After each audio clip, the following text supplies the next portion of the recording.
Hi hello ಎಲ್ಲರಿಗೂ ನಮಸ್ಕಾರ. ನಾನು ನಿಮ್ಮ ಸುನಿಲ್ ಕುಮಾರ್ ಬ್ಯಾಚುಲರ್ಸ್ ಅಡುಗೆಗೆ ಎಲ್ಲರಿಗೂ ಕೂಡ ಸ್ವಾಗತ.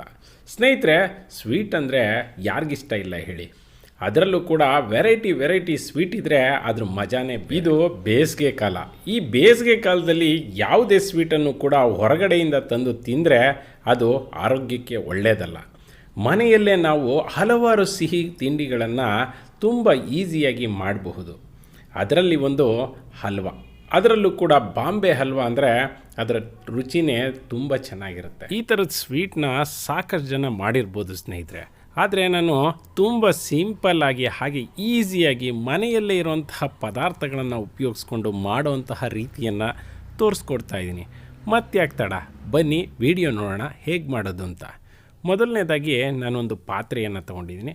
ಅದಕ್ಕೆ ಕಾರ್ನ್ಫ್ಲೋರ್ ಅಥವಾ ಅರಾರೋಟ್ ಅಂತಲೂ ಕೂಡ ಕರೀತಾರೆ ಇದನ್ನು 1 ಕಪ್ ಮೆಜರ್ಮೆಂಟಲ್ಲಿ ಇದಕ್ಕೆ ಹಾಕ್ಕೊಳ್ತಾ ಇದ್ದೀನಿ.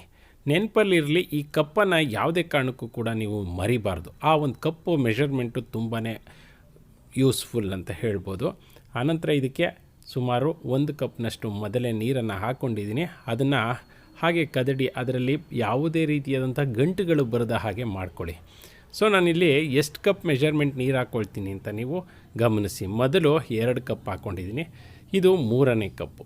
ಸೊ 3 ಕಪ್ಪು ಒಟ್ಟು ನೀರನ್ನು ಇಲ್ಲಿ ಬಳಸಿದ್ದೀನಿ. ಆನಂತರ ಒಂದೇ ಒಂದು ಚುಟಿಕೆ ಉಪ್ಪು.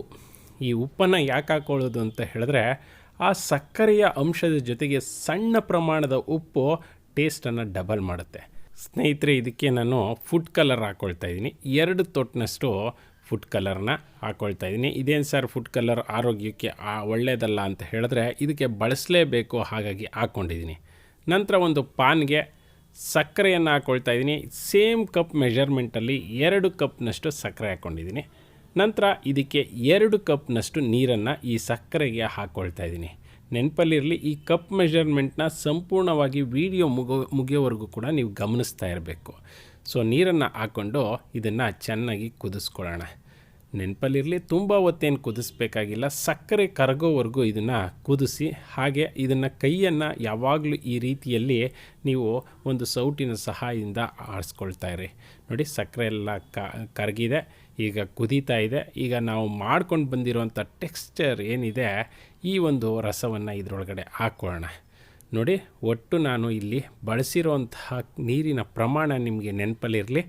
ಆನಂತರ ನಾನು ನಿಂಬೆ ಹಣ್ಣನ್ನು ತಗೊಂಡು ಅದರಿಂದ ಒಂದು 10 ತೊಟ್ಟು ನಿಂಬೆ ಹಣ್ಣಿನ ರಸವನ್ನು ಇದಕ್ಕೆ ಹಾಕ್ಕೊಂಡಿದ್ದೀನಿ. ನಂತರ ಇದಕ್ಕೆ ಆ ಒಂದು ಘಮಕ್ಕೋಸ್ಕರ ಇಲ್ಲಿ ಏಲಕ್ಕಿ ಪುಡಿಯನ್ನು ಸುಮಾರು ಅರ್ಧ ಟೀ ಸ್ಪೂನಷ್ಟು ಹಾಕ್ಕೊಂಡಿದ್ದೀನಿ. ನಂತರ ಇದು ಹೀಗೆ ಕಾಯ್ತಾ ಇರಲಿ. ನೀವು ಈ ಕಾಯುವಂತಹ ಅಂಶವನ್ನು ಯಾವಾಗಲೂ ಗಮನಿಸಿರಿ. ಅದು ಗಟ್ಟಿ ಆಗೋವರೆಗೂ ಇದೇ ರೀತಿಯಲ್ಲಿ ನೀವು ಸೌಟಲ್ಲಿ ಆಡಿಸ್ಕೊಳ್ತಾ ಇರಬೇಕಾಗುತ್ತೆ. ನೋಡಿ, ನಿಮಗೆ ಕಾಣಿಸ್ತಾ ಇದೆ. ಇದು ಸಾಕಾಗೋದಿಲ್ಲ. ಯಾಕೆ ಅಂತ ಹೇಳಿದ್ರೆ, ನಾವು ಈ ರೀತಿಯಲ್ಲಿ ಸೌಟಲ್ಲಿ ಆಡಿಸಿದಾಗ ಆ ಸಂಪೂರ್ಣವಾದಂತಹ ಆ ಒಂದು ಮಿಶ್ರಣ ಏನಿದೆ ಅದು ಒಂದು ಕಡೆ ಗುಡ್ಡೆ ಆಗಬೇಕು, ಅಥವಾ ಒಂದು ಕಡೆ ಅದು ಬಂದು ಸೇರ್ಕೋಬೇಕು. ಆ ರೀತಿ ಆಗೋವರೆಗೂ ಇದನ್ನು ಇದೇ ರೀತಿಯಲ್ಲಿ ನೀವು ಕೈಯಲ್ಲಿ ಆಡಿಸ್ತಾ ಇರಬೇಕು. ನೆನಪಲ್ಲಿರಲಿ, ಯಾವುದೇ ಕಾರಣಕ್ಕೂ ಬಿಟ್ಬಿಟ್ಟು ಆ ಕಡೆ ಈ ಕಡೆ ಹೋದರೆ ಈ ಹಲ್ವಾ ಸರಿಯಾಗಿ ಆಗೋದಿಲ್ಲ. ಸೊ ಹಾಗಾಗಿ ನೀವು ಯಾವಾಗಲೂ ಅದನ್ನು ಆಡಿಸ್ತಾ ಇರಬೇಕು. ಆನಂತರ ಇಲ್ಲಿ ಅದೇ ಕಪ್ ಮೆಜರ್ಮೆಂಟಲ್ಲಿ ಅರ್ಧ ಕಪ್ನಷ್ಟು ತುಪ್ಪವನ್ನು ನಾನು ತೊಗೊಂಡಿದ್ದೀನಿ. ಈ ಕಪ್ ಮೆಜರ್ಮೆಂಟು ನಿಮ್ಮ ನೆನಪಲ್ಲಿರಲಿ. ಸೊ ಇದರಲ್ಲಿ ಸ್ವಲ್ಪ ಪ್ರಮಾಣದ ತುಪ್ಪವನ್ನು ಹಾಕ್ಕೊಂಡು ಮತ್ತಷ್ಟು ಎತ್ತಿಟ್ಕೊಂಡಿದ್ದೀನಿ. ಸೊ ಇದನ್ನು ಕೂಡ ಚೆನ್ನಾಗಿ ಮಿಕ್ಸ್ ಮಾಡೋಣ. ಹಾಗೆ ಇದು ಕೂಡ ಚೆನ್ನಾಗಿ ಕಾಯಲಿ. ಈಗ ಕಾದ ನಂತರ ಇನ್ನರ್ಧ ಸ್ವಲ್ಪ ತುಪ್ಪ ಏನು ಉಳಿಸ್ಕೊಂಡಿದ್ದೆ ಅದನ್ನು ಕೂಡ ಇದಕ್ಕೆ ಹಾಕ್ಕೊಳ್ತೀನಿ. ಒಳ್ಳೆ ಟೇಸ್ಟ್ ಇರುತ್ತೆ ಸ್ನೇಹಿತರೆ, ತುಂಬಾ ಚೆನ್ನಾಗಿರುತ್ತೆ. ನೀವು ಒಂದು ಸಾರಿ ಮಾಡಿದ್ರೆ ನಿಮ್ಮ ಮಕ್ಕಳು ಕೇಳಿ ಮಾಡಿಸ್ಕೊಂಡು ತಿಂತಾರೆ. ಮತ್ತು ನಾನಿಲ್ಲಿ ಯಾವುದೇ ಎಕ್ಸ್ಟ್ರಾ ಅಥವಾ ಮನೆಯಲ್ಲೇ ಇಲ್ಲದೇ ಇರುವಂತಹ ಯಾವುದೇ ಪದಾರ್ಥನ ಕೂಡ ಉಪಯೋಗಿಸಿಲ್ಲ. ಹಾಗಾಗಿ ಮನೆಯಲ್ಲೇ ಮಾಡುವಂತಹ ಒಂದು ಒಳ್ಳೆಯ ಸ್ವೀಟ್, ಹಾಗೆ ಆರೋಗ್ಯಕರ ಸ್ವೀಟ್, ಹಾಗಾಗಿ ನಾನು ಹೇಳ್ಕೊಡ್ತಾ ಇದ್ದೀನಿ. ನೋಡಿ, ನಿಮ್ಗೆ ಕಾಣಿಸ್ತಾ ಇದೆ. ಈಗ ಅದನ್ನು ತಳ್ಳಿದ್ರೆ ಒಂದು ಕಡೆ ಬಂದು ಸೇರಿಕೊಳ್ತಾ ಇದೆ. ನೋಡಿ, ಕಾಣಿಸ್ತಾ ಇದೆಯಲ್ಲ, ಅಂಟ್ಕೊಳ್ತಾ ಇಲ್ಲ, ನೀರಿನ ಅಂಶ ಎಲ್ಲ ಹೋಗಿದೆ.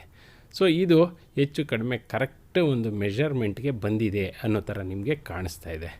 ಸ್ನೇಹಿತರೆ, ನೀವು ಇದನ್ನು ಈ ವಿಡಿಯೋನ ಮಾಡಬೇಕಾದ್ರೆ ಅಥವಾ ನೀವು ಈ ರೆಸಿಪಿಯನ್ನು ಮಾಡಬೇಕಾದ್ರೆ ನೀವು ಎಲ್ಲೂ ಹೊರಗಡೆ ಹೋಗೋಂಗಿಲ್ಲ. ಇದೇ ರೆಸಿಪಿ ಮೇಲೆ ನಿಮ್ಮ ಸಂಪೂರ್ಣ ಗಮನ ಇರಬೇಕಾಗುತ್ತೆ. ನೋಡಿ ಎಷ್ಟು ಚೆನ್ನಾಗಿ ಬರ್ತಾಯಿದೆ. ಈ ರೀತಿ ಬಂದರೆ ಕನ್ಸಿಸ್ಟೆನ್ಸಿ ಅಲ್ಲಿಗೆ ರೆಡಿ ಆಗಿದೆ ಅಂತ. ಇದಕ್ಕೆ ನಾನು ಇಲ್ಲಿ ಒಂದು ಬೀಜಗಳನ್ನು ಹಾಕ್ಕೊಳ್ತಾ ಇದ್ದೀನಿ. ಇದು ನೀವು ಅಂಗಡಿಯಲ್ಲಿ ಹೋಗಿ ಕೇಳಿದ್ರೆ ಕಲ್ಲಂಗಡಿ ಬೀಜ ಅಂತ ಹೇಳ್ತಾರೆ. ಇದನ್ನು ಕಲ್ಲಂಗಡಿ ಒಂದು ಬೀಜವನ್ನು ಅದರ ಮೇಲ್ಗಡೆ ಇರುವಂಥ ಸಿಪ್ಪೆಯನ್ನು ತೆಗೆದು ಈ ಬೀಜವನ್ನು ಮಾಡಲಾಗಿರುತ್ತೆ. ಇಲ್ಲ ಈ ಬೀಜ ಸಿಗಲ್ಲ ಸರ್, ನಾನು ಅದು ಅಂಗಡಿಗೆ ಹೋಗಿ ತಗೊಳ್ಳೋದಿಲ್ಲ ಅನ್ನೋದಾದರೆ ನಿಮ್ಮ ಮನೆಯಲ್ಲೇ ಸಿಗುವಂತಹ ಗೋಡಂಬಿಯನ್ನು ಇದಕ್ಕೆ ಹಾಕ್ಕೊಳ್ಬಹುದು. ಆವಾಗೂ ಕೂಡ ಇದು ಚೆನ್ನಾಗಿರುತ್ತೆ. ಸೊ ಹಾಕಿ ಇದನ್ನು ಸಂಪೂರ್ಣವಾಗಿ ಮಿಕ್ಸ್ ಮಾಡೋಣ. ನೋಡ್ತಾ ಇದ್ರೇ ನಿಮಗೆ ಬಾಯಲ್ಲಿ ನೀರು ಬರೋ ರೀತಿಯಲ್ಲಿದೆ, ಅಷ್ಟು ಚೆನ್ನಾಗಿರುತ್ತೆ ಈ ಸ್ವೀಟು. ಸೊ ನೋಡಿ, ಈಗ ಎಲ್ಲ ರೆಡಿಯಾಗಿದೆ. ಇದನ್ನು ನಾವು ಸರ್ವ್ ಮಾಡ್ಕೊಳ್ಳೋಣ ಬನ್ನಿ. ಒಂದು ಪ್ಲೇಟ್ ಅಥವಾ ನಿಮ್ಮ ಮನೆಯಲ್ಲೇ ಇರುವಂತಹ ಯಾವುದೇ ತಟ್ಟೆಗೆ ಸ್ವಲ್ಪ ತುಪ್ಪವನ್ನು ಸವರಿ ಇದನ್ನು ಹಾಕ್ಕೊಳ್ಳೋಣ. ನೋಡಿ ಗಾಜಿನ ಒಂದು ಟ್ರಾನ್ಸ್ಪರೆನ್ಸಿ ಇರುತ್ತೆ, ಇದಕ್ಕೆ ಗಾಜಿನ ಒಂದು ಟೆಕ್ಸ್ಚರ್ಗೆ ಬಂದಿದೆ. ಸೊ ನೋಡಿ, ಇದು ಸಂಪೂರ್ಣವಾಗಿ ತಣ್ಣಗಾಗಬೇಕು. ನಿಮ್ಗೆ ಎಷ್ಟು ಅಗಲ ಬೇಕು, ಎಷ್ಟು ದಪ್ಪ ಬೇಕು, ಅಥವಾ ಎಷ್ಟು ಯಾವ ಸೈಜಲ್ಲಿ ಬೇಕು, ಯಾವ ಶೇಪಲ್ಲಿ ಬೇಕು, ಆ ಶೇಪ್ಗೆ ಈಗಲೇ ಬಿಸಿಯಲ್ಲಿದ್ದಾಗೇ ನೀವು ಅದನ್ನು ಆಡಿಸ್ಕೊಳ್ಳಿ. ಈ ರೀತಿಯಲ್ಲಿ ಕುಟ್ಬಿಟ್ರೆ ಅದೇ ಸಂಪೂರ್ಣವಾಗಿ ತಟ್ಟೆಯ ಸುತ್ತಲೂ ಕೂಡ ಆಗುತ್ತೆ. ನೋಡಿ, ಈಗ ಇದನ್ನು ಸ್ವಲ್ಪ ಹೊತ್ತು ಬಿಡಬೇಕಾಗತ್ತೆ. ಫ್ರಿಜ್ಜಲ್ಲಿ ಇಟ್ಬಿಟ್ರೆ ಬೇಗ ಆಗುತ್ತೆ. ಇಲ್ಲ ಅಂದರೆ ನೀವು ಸುಮಾರು ಇದು ಒಂದು ಅರ್ಧ ದಿವಸನಾದರೂ ಅಂದರೆ 12 ಅವರ್ ಆದ್ರೂ ಬೇಕು ತಣ್ಣಗಾಗೋದಕ್ಕೆ. ಆನಂತರ ಚಾಕುಗೆ ತುಪ್ಪವನ್ನು ಸವರ್ಕೊಂಡು ಇದನ್ನು ಕಟ್ ಮಾಡ್ತಾಯಿದ್ದೀನಿ ಸ್ನೇಹಿತರೆ. ಇದನ್ನು ಏನು ತುಂಬ ನೀವು ಬಲವನ್ನು ಉಪಯೋಗಿಸಿ ಕಟ್ ಮಾಡಬೇಕಾಗಿಲ್ಲ, ಹಾಗೆ ಕಟ್ ಮಾಡಿ ಎತ್ಕೊಂಡ್ರೆ ಆಯಿತು. ನೋಡಿ ಸ್ನೇಹಿತರೆ, ಎಷ್ಟು ಚೆನ್ನಾಗಿದೆ, ಎಷ್ಟು ಏನು ಗಾಜಿನ ರೀತಿಯಲ್ಲಿ ಕಾಣಿಸ್ತಾ ಇದೆ.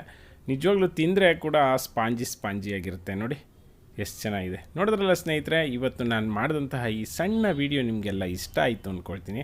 ಇಷ್ಟ ಆಗಿದರೆ ದಯವಿಟ್ಟು ನಮಗೊಂದು ಲೈಕನ್ನು ಕೊಡೋದನ್ನು ಮರಿಬೇಡಿ ಸ್ನೇಹಿತರೆ. ಹಾಗೆ ಇನ್ನು ನಮ್ಮ ಲಾಸ್ಟ್ ರೆಸಿಪಿಗೆ ಸಂಬಂಧಪಟ್ಟ ಹಾಗೆ ಮೊದಲನೇ ಕಾಮೆಂಟನ್ನು ದಿವ್ಯಾ ಅವರು ಕೊಟ್ಟಿದ್ದಾರೆ. ಮೊದಲನೇ ಉತ್ತರವನ್ನು ವೈಭವ್ ಗೌಡ ಅವರು ಕೊಟ್ಟಿದ್ದಾರೆ.